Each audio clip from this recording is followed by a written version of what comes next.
Capres kita ini banyak gebrakannya itu yang menuju pada mensejahterakan masyarakat Jakarta. Faktor kunci Muhaimin gimana? Nah, kalau Pak Muhaimin ini kan kirain ada tawaran mau menteri 10 PKS. Itu kan daripada win-win solution. Kita kan udah masuk koalisi kan. Iya. Kok nggak yang sama AHE atau sampai sama sekarang yang nggak ada lain? yang nanya tuh.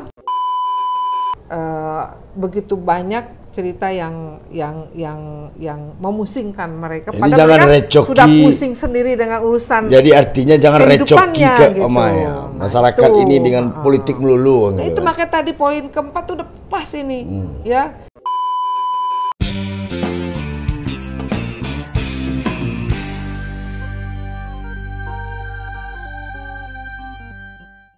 Assalamualaikum warahmatullahi wabarakatuh. Waalaikumsalam. Malam ini ngobrol pintar bareng Toat, ngopi Toat kembali hadir menyapa viewer sedunia dalam satu hal yang sangat menarik dan sekali lagi tetap persoalan Anies dan Muhaimin atau Amin. Tapi sebuah kebanggaan bagi ngopi Toat malam ini bisa mengambil waktu seorang yang saya anggap ibu juga dan anggota DPR RI Komisi 6 dari Dapil Sumatera Barat 2, Ibu Ajah Nevi Zuhairina. Ya. Assalamualaikum, Bu. Waalaikumsalam warahmatullahi Beliau wabarakatuh. dari Partai Keadilan Sejahtera, dan kita tahu seminggu yang lalu atau beberapa hari yang lalu Dewan Suro telah mengadakan rapat dan memutuskan mendukung pasangan Muhaimin berpasangan dengan Anies Baswedan sebagai cawapres. Luar biasa, dan itu menyita perhatian publik dan terjadi kegegeran politik sesaat waktu itu, karena satu-satunya tokoh bangsa yang akan maju dalam Pilpres yang sudah punya cawapres adalah Anies Baswedan. Nah, Bu, malam ini kita bincang-bincang santai aja, Bu. Ya. Tapi sangat menentukan karena pandangan Ibu sebagai wakil rakyat maupun sebagai kader Partai Keadilan Sejahtera, munculnya nama Muhaimin dan disetujui oleh Dewan Suro PKS. Ini gimana respon dari PKS, kader PKS secara keseluruhan, Bu? Ya, tentu saya Ibu Hajah Nevi Zuhairina, anggota DPR fraksi PKS Dapil Sumbar 2, bergabungnya PKB ya dalam koalisi perubahan. Koalisi perubahan bersama PKS dan Nasdem ya telah memberikan dampak terhadap konstelasi politik Indonesia. Ya, tentu agak sedikit geger karena satu-satunya capres ya yang sudah memiliki wakil hanyalah dari Pak Anies Baswedan. Khususnya dalam pencapresan 2024 ya, berdasarkan survei lembaga-lembaga yang telah dipublish saat ini ya memang belum terdampak ya, karena baru kita bergabung, dan tentu ini belum berdampak kepada signifikan ya, yang signifikan terhadap elektabilitas Anies.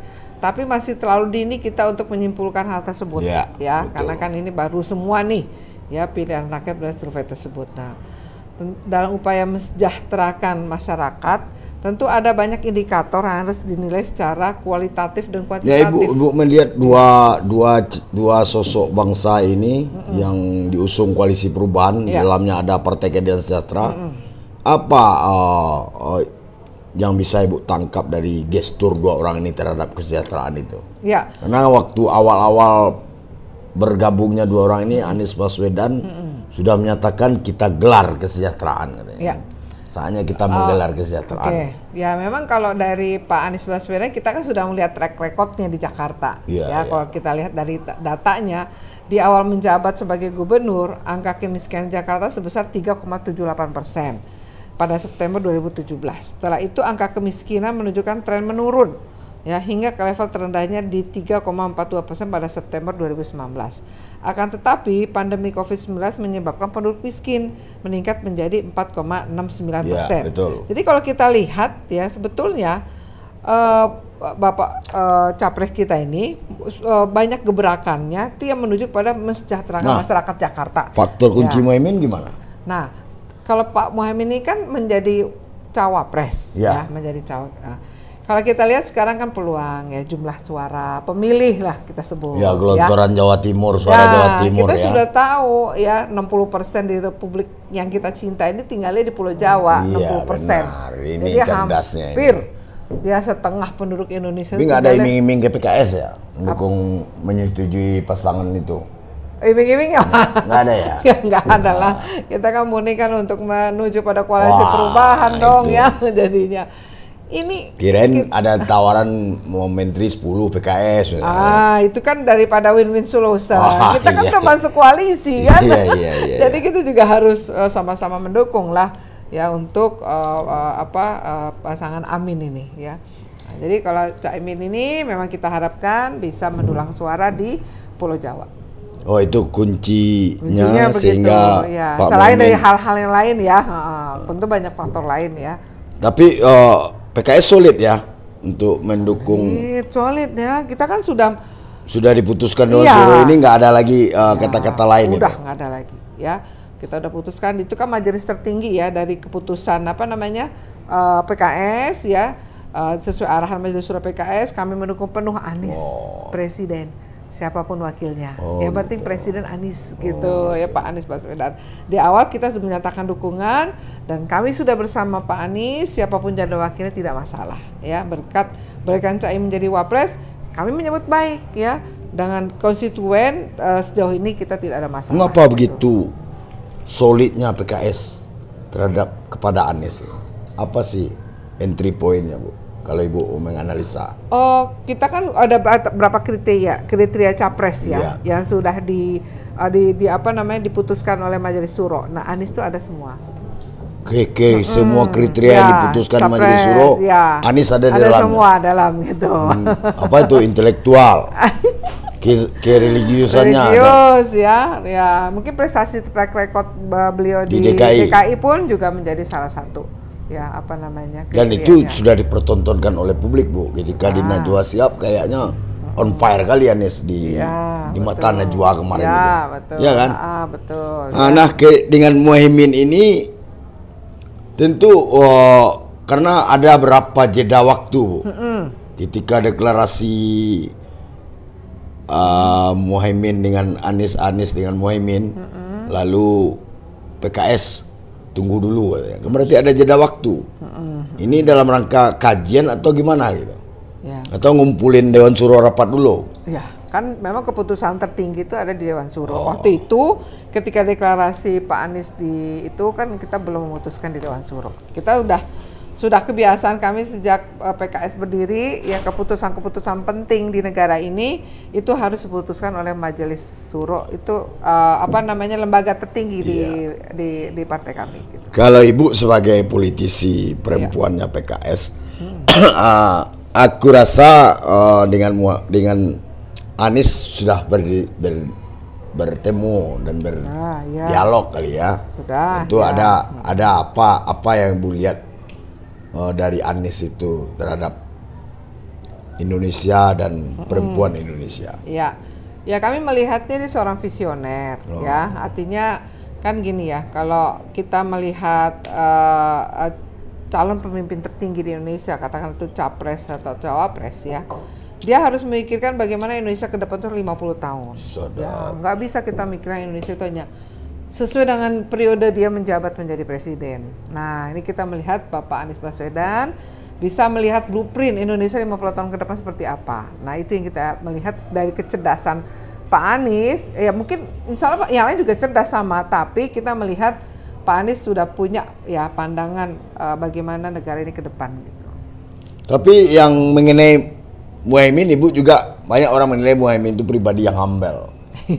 Yang suka guyon-guyonannya itu cukup membuat gelak tawa satu forum gitu kan. Benar. Ibu juga menangkap ada faktor laki dari keberuntungan advent bagi Anies ketika berpasangan dengan Muhaimin. Iya.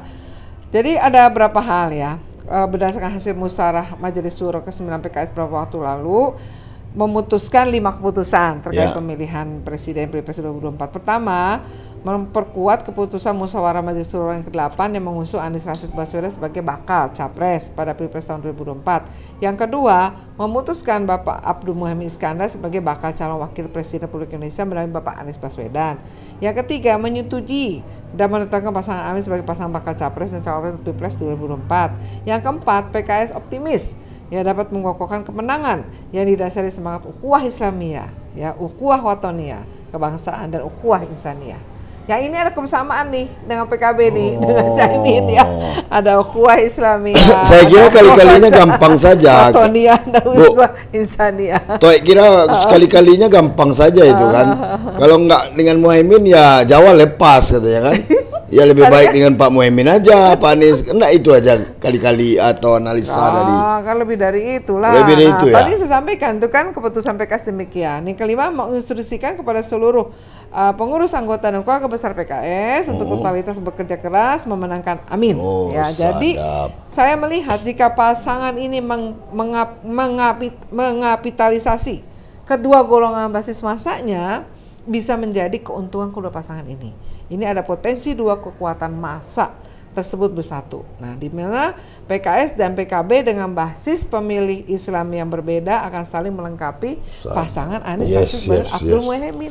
Jadi sebetulnya kita sama PKB ini saling melengkapi basis. Ya mungkin yang di sini kita bisa masuk, sini nggak bisa masuk, tapi PKB masuk. Nah, Nasdem lain lagi, ditambah dengan Nasdem yang ideologi nasionalis yang semakin menguatkan pasangan tersebut. Ya PKB cenderung memiliki basis massa di pedesaan, PKS perkotaan. Nah, maka koalisi ini saling mengisi dan melengkapi satu sama lainnya. Jadi sebetulnya pilihan Majelis Syuro tinggi PKS itu udah pas. Pas ya. Ya, untuk menunjuk cawapresnya adalah kolaborasi.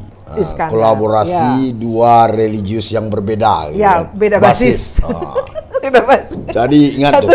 Ini hebatnya Bu Nepi ini, selain dia berbicara di Ngopi Toat tidak mau lepas dari koridor partai, tapi mampu juga memberikan literasi yang menarik gitu. Anies Muhaimin adalah kolaborasi dua basis Islam yang berbeda, gitu kan? Betul. PKS dan PKB kan gitu. Betul. Tambah diperkuat, direkat oleh Nasdem yang nasionalismenya restorasi, gitu kan? Semakin menguatkan. Jadi terus begitu. Ibu ini suka datang ke dapil, rajin ke dapil. Betul. Nah, ketika ini sudah diputuskan oleh PKS, loyalis Ibu di dapil Sumbar 2 ini nggak ada bertanya, Bu, kok sama Muhaimin sih Bu Nepi? Kok nggak yang sama AHE atau sampai sama sekarang yang nggak ada lain? yang nanya tuh. Nggak ada ya? Terus gimana? Ya mereka ya istilahnya ini yang terbaik buat Pak Anies, karena kan memang kita sudah umumkan dari kami, ya penting kami presidennya Pak Anies, nah wakilnya udah terserah siapa aja. Sampai saat ini nggak ada yang bertanya. Jadi Ibu yakin Anies menang di Sumbar? Amin, Allah Akbar. Insya Allah menang. Gimana Lita Ibu melihatnya? Kan Ibu kan Ibu turun kan ke dapil kan, Ibu ke lapangan kan ngatain kerja Ibu aja, nggak pernah bawa Anies. Mau tanya, kalau ke dapil ditanya presidennya siapa Bu? Gitu, ya. Ditanya sama orang, yang cerdas tuh masyarakat Sumbar. Masyarakat Sumbar cerdas. Kita turun aja tuh ditanya. Karena ketika Ibu Nepi ini turun menemui konstituennya, pertanyaannya selain kerja Bu Nepi di DPR RI ngapain aja, juga Presiden PKS itu siapa Bu? Pilihan PKS, capresnya siapa Bu? Gitu. Pilihan PKS, capresnya siapa Bu? Tapi nggak sampai kitanya Muhaimin wakil kok bisa Bu? Nggak ya. Tapi prosedur ini sudah dilewati oleh PKS ya? Sudah. Untuk memastikan dua tokoh bangsa ini berpasangan. Sudah. Dan siap untuk sudah dikaji matang ya oleh tim pakar-pakar dan siap untuk mendaftarkan. Yang pakarnya kan Bapak tuh ketua Dewan Pakar. Iya itu. Nah ibu ini bapaknya ketua Dewan Pakar. Suami ibu ini Pak Irwan Praitno. Jadi ketua Dewan Pakarnya PKS sudah dikaji itu. Sudah dikaji. Oh SWOT atau baik buruknya Anies dan Muhaimin ini. Iya, iya betul. Siapa lawan beratnya kira-kira Bu? Ya capres-capresnya sekarang lah pasti. Kan belum ada yang capres cawapresnya kan belum ada satu ya, pun. Sebentar lagi akan deklarasi udah, lagi. Udah ya, Bu. Tinggal menunggu waktu aja. Nggak bisa dibocorin Bu, Pak Ganjar sama siapa Bu? Ya banyak lah ya kan udah banyak tuh informasinya. Karena itu bilik orang nggak mau Bu Nepi mencampuri. Iya benar. Bilik partai lain nggak mau kayak gitu. Terus dengan telah deklarasinya ini kapan Bu PKS Bu? Ya tinggal deklarasi bertiga lagi ya. Ya, Kemarin kan sudah berdua kan. Berdua. Ya, bertiga lagi ya gitu. Bertiga maksudnya apa nih? Ya deklarasi resmi ya. Oh serentak. Ya serentak. Nasdem, ya. PKB sama ya. PKS. Kemarin kan baru Nasdem aja ya kemarin. Nasdem sama PKB ya. PKS-nya kapan? Mungkin dalam waktu dekat ini. Dalam waktu dekat. Atau mungkin ketika serentak kemarin, aja lagi. Ya, betul. Betul. Karena orang pendaftaran sekarang lagi sibuk ini ya buat tim pemenangan ya, tim pemenangan. Ibu harus masuk tuh Bu, tim pemenangan. Untuk di Sumbar. Ibu usulkan di Sumbar, Ibu tim Jurkam Sumbar. Jurkam Sumbar Pak Anies sudah ada ini. Jurkam Amin itu sudah ada di Sumbar. Ya, itu Bu Nepi. Jangan ragukan kapasitas beliau. Saya udah ngikuti dari tahun pertama DPR RI-nya sampai 4 tahun ini. Ya. Ngiri. Tidak sanggup yang lain mengiringi Bu Nepi ini ya kan Bu? Iya. Jadi Amin adalah sebuah keniscayaan untuk memimpin Indonesia Bu. Amin. Iya Bu. Amin ya rabbal alamin. Keniscayaan. Apa koalisi perubahan? Kerja keras koalisi perubahan. Pasti. Dan tentu juga penyelenggaraan yang jurdil apa? Jujur dan adil. Ya, jujur adil. Jangan kena telikung nanti ya. Jujur dan adil. Yang namanya politik kan semuanya bisa saja terjadi. Tobang toat. Bukan kata saya. Jadi ya, insyaallah dengan doa kita pada Allah mudah-mudahan Anies ya amin ya menjadi capres dan cawapres di Indonesia nanti. Selain prestasi Pak Anies apa lagi Bu? Apanya? Yang menjadi begitu solidnya PKS dengan Anies. Kan tadi saya bilang. Selain prestasi itu. Untuk Pak Anies ini. Iya. Ya tadi yang dibilang ada 5 poin itu kan ya. Jadi kan Pak Anies itu kan ini kan berkaitan dengan Amin tadi ya. Nah ketika dia menjadi wakil, tapi di sini kita melihatnya Pak Anies ya. Ya jadi siapapun wakilnya Pak Anies. Jadi kan tadi keputusan Majelis Syuro yang terakhir tadi kan memutuskan Pak Anies menjadi capres, memutuskan Pak Muhaimin menjadi cawapres ya dan memutuskan segala macam, dan terakhir dikunci ya bahwa PKS optimis dapat mengokohkan kemenangan didasari semangat ukhuwah Islamiyah, ukhuwah watoniyah kebangsaan dan ukhuwah insaniyah. Nah ini yang harus terjadi negara Republik Indonesia yang jumlahnya nanti ke depan sudah ratusan juta ya. Kita tidak bisa lagi polarisasi ya politik yang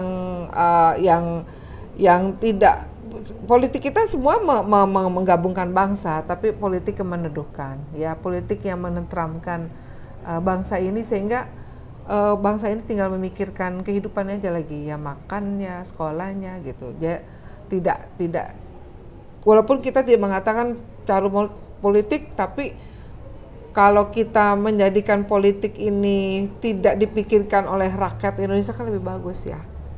Kalau menurut saya ya, artinya begitu banyak cerita yang memusingkan mereka. Jadi padahal mereka sudah pusing sendiri dengan urusan. Jadi artinya jangan recoki ke gitu. Masyarakat ini dengan politik melulu. Nah, itu makanya tadi poin keempat udah pas ini, ya. Dengan kemenangan kita koalisi perubahan ini, ada semangat ukhuwah Islamiyah, semangat watoniyah, ukhuwah watoniyah kebangsaan. Ya, kita ini harus bersatu untuk menjadi negara maju. Nggak bisa lagi kita ada polarisasi dalam politik. Ya itu yang jadi adem politiknya itu, ya. Mantap, Dan terus adem, juga ya. ukhuwah insaniyah. Nah ini Iya. poinnya penting nih keempatnya sebetulnya. Itu pesan Ya, tersirat, hebat pesan lah, Ibu. tersirat. Ya, kalau kata Ibu ya itulah. Kata yang lain itu belum tentu, Bu. Betul. Minum dulu, Bu. Ya minum dulu ya. Jangan serius sekali, Bu. Serius sekali ya benar. Jadi enak ngobrol sama Bu Nevi dalam Ngopi Toat ini karena Bu Nevi ini sudah banyak asam garamnya selama 4 tahun ini dan juga Ini didampingi oleh mentor politik Ibu Pak Irwan Praitno. nah, semua mentornya ada yang luar biasa itu Pak Irwan Praitno, Gubernur Sumbar 2 periode. Kabarnya sekarang caleg di Sumut 3 DPR RI juga. Semoga dua ini samawa dalam politik. Sampailah ke Senayan DPR RI itu. Amin, amin. Ini amanah ya. Amin. Amin. Ini amin ini udah di branding nih, Bu. Anies Mohaimin. Ya, brandingnya sudah. Sudah ya. Sampai sudah. anunya nama tim pemenangannya Amin lagi juga ya. Lagi digodok ya tim pemenangannya ini. Soal nanti Oktober mungkin sudah diumumkan. Oktober sebelum mendaftar ke KPU Iya, ya. tanggal berapa? 19 ya? Iya, 19 enggak jadi dipercepat. Iya, Jadi benar. bicara dengan Bu Nevi ini kita harus juga ini harus bawa serius juga jadi. Iya. Sulit kita menggalinya karena dia punya insting yang tajam. Mana arah kita dia udah tahu. Ini hebatnya Bu Nevi Zuhairina, anggota DPR RI dari PKS dan pemilu 2004 beliau juga menjadi caleg kembali, dicalekkan kembali oleh Partai Keadilan Sejahtera di Dapil Sumbar 2 untuk DPR RI. Ya kan, Bu? Ya, kalau jadi jurkam tuh kerja pemenang gimana? Ya, bisa lah nyambi-nyambi lah kali ya. Nyambi-nyambi ya. Nyambi-nyambi. Kan lagi-lagi itu kan kalau emang terjadi kan amanah partai juga. Apa yang ingin Ibu sampaikan sebelum jadi jurkam resmi ini? Ah, itu jangan aja ngomong masalah jurkam ini kan nggak usah jadi jurkam. Tapi harapan Ibu terhadap konstituen Ibu di Sumatera Barat secara khusus Dapil 2 atau Sumatera Barat secara umum terkait Amin ini. Ya. Sesuai dengan tagline kami ya bahwa kami adalah Partai Keadilan Sejahtera ya, tentu partai yang menjunjung tinggi adanya keadilan di masyarakat dan adanya kesejahteraan di masyarakat ya. Untuk itu kalau kita melihat track record pada Amin itu memiliki persyaratan tersebut ya, terutama dengan pengalaman Pak Anies Rashid Baswedan menjadi gubernur DKI ya, dan terus juga kami Pak dari PKS beserta seluruh keluarga besar PKS ya siap mengaminkan ya seluruh Indonesia dengan keadilan dan kesejahteraan seluruh masyarakatnya. Intinya itu aja Bang ya. Mantap, dari nama partai Keadilan Sejahtera. Jadi semua adil ya dan juga sejahtera di negara seluruh kita keluarga besar PKS siap mengaminkan Indonesia. Seluruh Indonesia. Wah, ini dengan keadilan dan kesejahteraan. Saya tidak mau minta testimoni lagi dari Bu Nevi. Kita tutup ngobrol pintar bareng Toat malam ini dengan topik Amin. Nah, ini Amin versinya Bu Nevi Zuhairina. Taufik Hidayah. Assalamualaikum warahmatullahi wabarakatuh. Thank you, Bu. Salam ya. Mantap, Bu.